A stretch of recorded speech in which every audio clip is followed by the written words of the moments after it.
But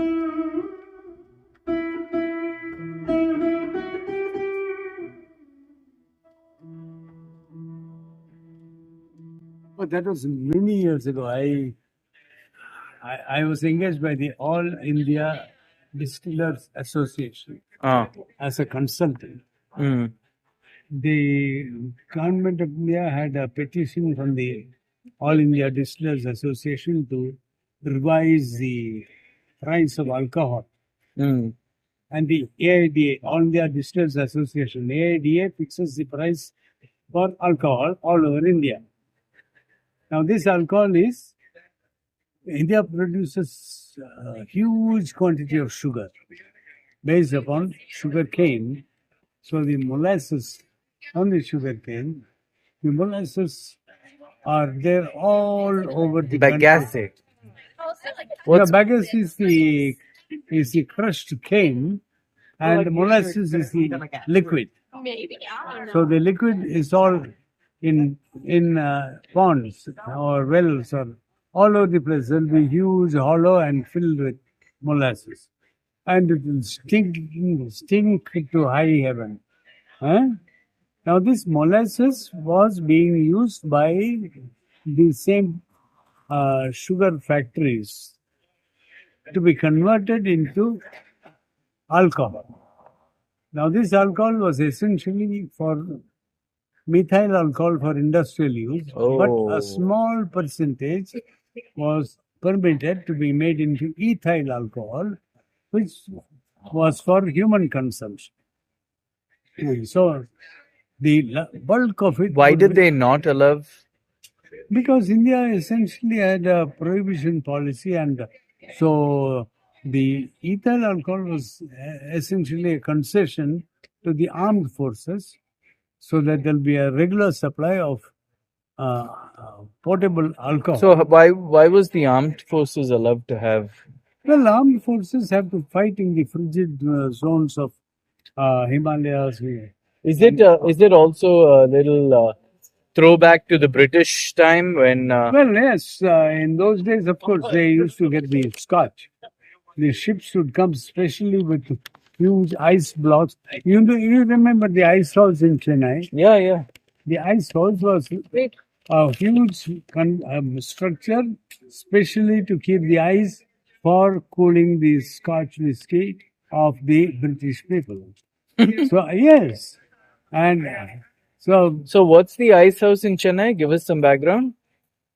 Yeah, along the Marina seacoast beach, they constructed a structure wherein they would bring ice in the ships, and the ice blocks, huge blocks of ice, would be brought in here and kept in insulated rooms, which should keep the place cool.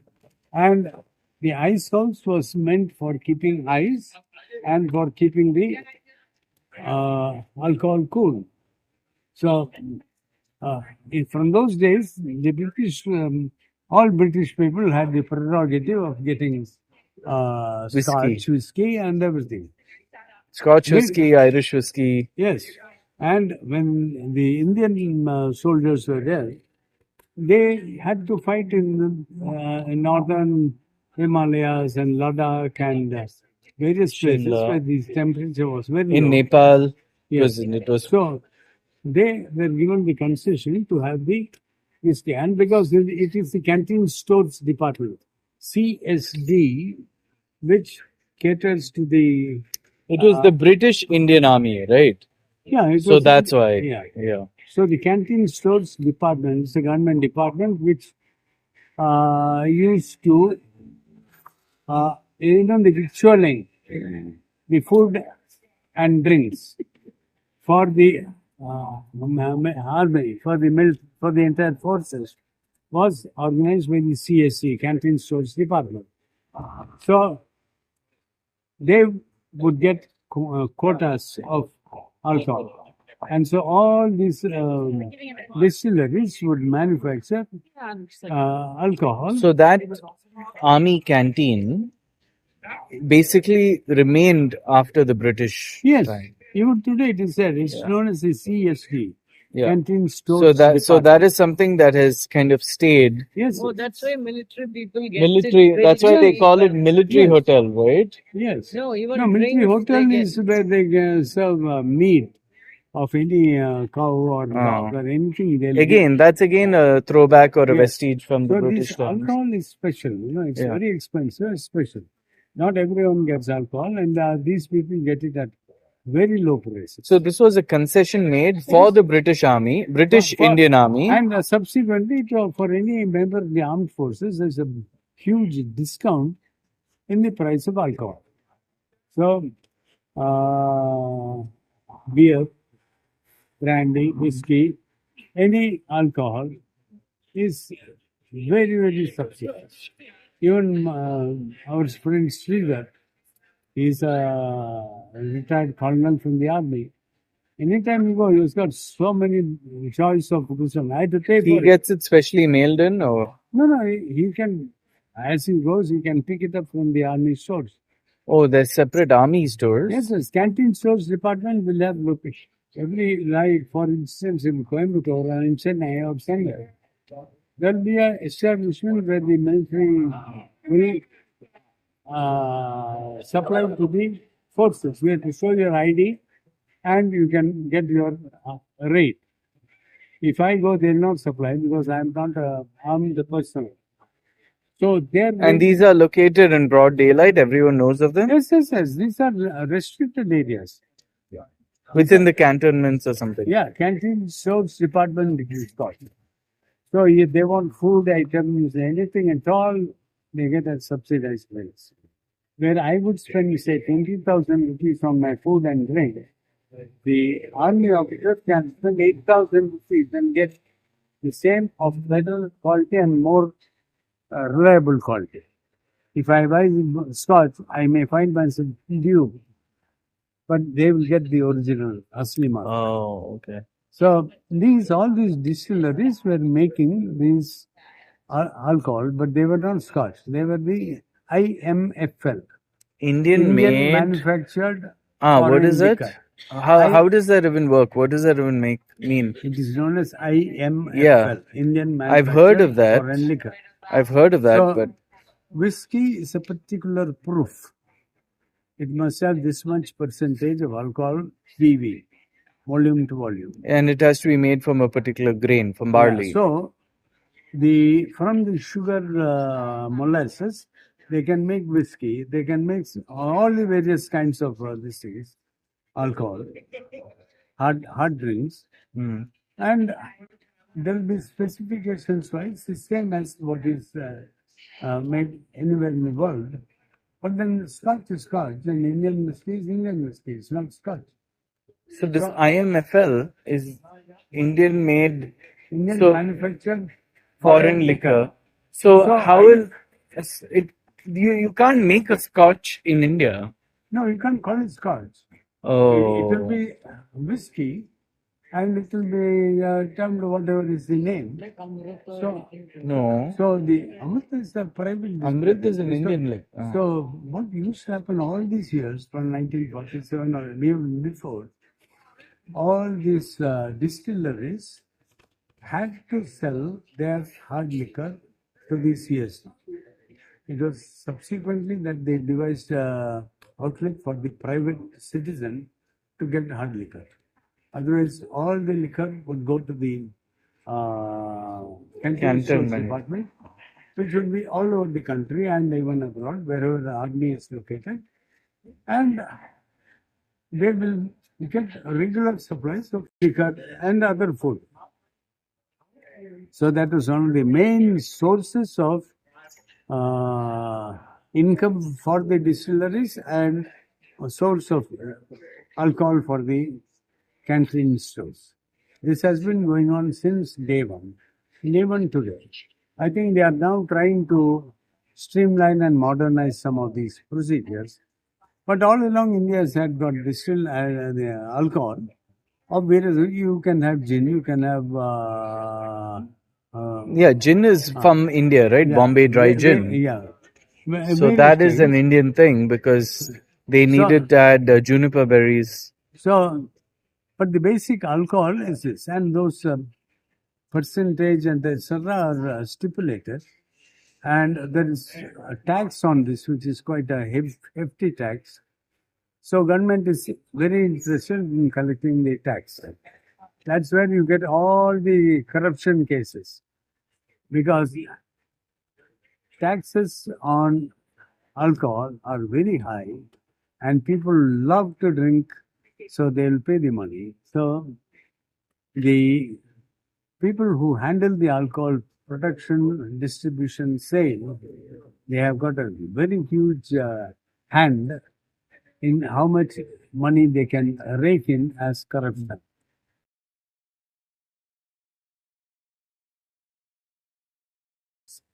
So tell us about Rampur So Distilleries. Rampur is one of the. It is in UP. UP is a sugar belt. All over UP, there are huge farms of sugar. So, Maharashtra as well. yes, and even in south, Godavari belt everywhere. India is a huge sugar producer. So what happens is, these huge tractors will be there, and they'll go and they'll cut all the canes when they are ripe. There'll be those huge things. What do they call it? In which all the cane will be loaded, will be brought here. And as I visited them, I was there for some work. So the roads will be flowing with trucks carrying huge quantities of sugar canes. The canes will come, stop at the factory gate. It will be weighed how much sugar cane has been brought in, and they'll be issued a slip, and they'll get paid for the sugar cane. The cane will be crushed batch by batch.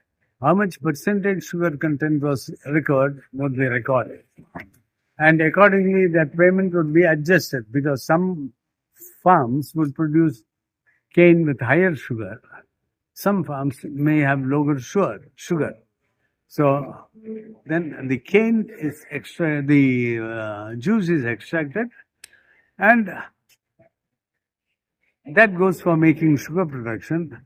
The liquid all remains falls there, and that is called the molasses. It is large quantity all over the. So the sugar comes from molasses, right? Sugar comes from the cane crushing. The original water, the liquid coming from the crushing of the cane. That goes to make sugar. That goes to make, because that is having Then high. what makes molasses? Molasses is the leftover. When they crush it, they'll run it they'll run it again and wash it. So the second wash and third wash will have much lesser sugar content. And so. But there'll be other solubilized. Yes, there are so many chemicals. And There's things. a whole range of spectrum of chemicals they make from organic chemicals. Yeah. So the original goes for making sugar, then the rest goes to various other things, and then there's a lot of water remaining, and there's got a lot of sucrose and various chemicals, which they leave it in the huge. It's all different carbon And the compounds. molasses, the one which stings. Yeah, huge open tanks, and the whole be world will be fermented, stinking. it will come like a foamy kind of. So it will be stinking all over the place. Then they found that they could make alcohol with it, so they used to make alcohol. And then there's a spin-off. So many other products are being made from that molasses. But the end result is that after they have extracted everything, only the wastewater is allowed. They cannot run it into the fields because that wastewater has got a lot of chemicals in it. Oh. And those chemicals will destroy the soil. It will increase the salinity and acidity of the soil. Save soil. Yeah, and the soil will become uncultivable. So they have to find ways of getting rid of it, and that's a huge problem the government always faces, because the industrialist doesn't care. The farmer brings truckloads of sugarcane, dumps it, he gets his money and he goes. The industrialist, he crushes and gets the juice and makes sugar, and the rest of the water was being allowed to run off into the fields. Then the government said, no, you can't spoil the fields. Then they found they can make alcohol in it. So that was the next step. Ethyl alcohol, methyl alcohol. So that becomes industrial product and valuable. So that's when you went to work, audit Rampur Distilleries? Yeah.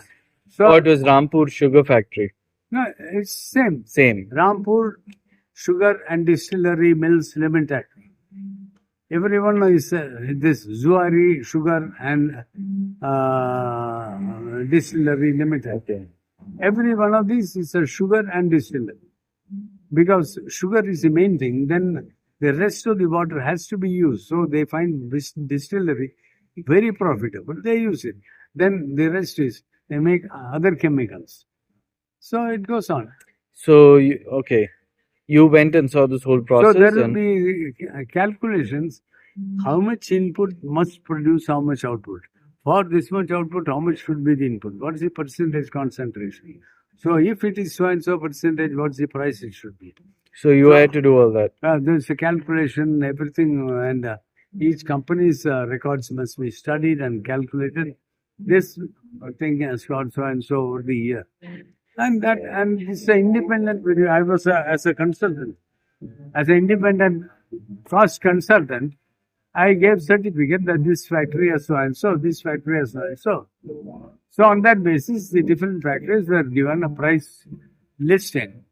So they could get that much price for this.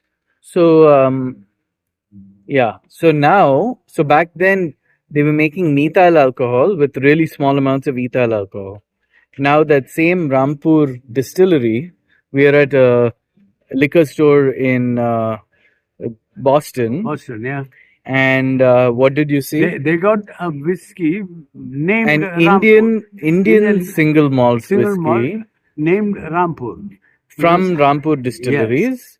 Because India has entered in the single malt whiskey business. First it came as Amrut. Amrut was from Bangalore. From Bangalore. From Karnataka, yeah. And there was another from Bangalore also, Karnataka, which was said to be very good.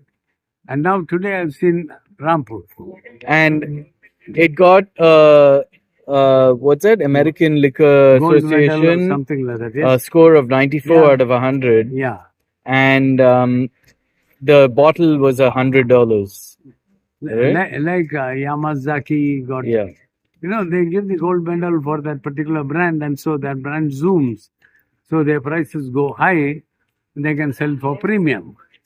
Exactly. Like that Rampur must be, how much did they say Rampur's price? $100. And this one was 45? Yeah, we bought Glenfiddich for 45. Glenfiddich 15 for 45 Yeah. and Rampur is 100. Yep. You can compare. Yeah, so Yes, big business. it's nice to see dads where dad has worked on a shelf in the US for selling for big bucks. Oh, yeah. Right? Yeah, Okay. that's nice.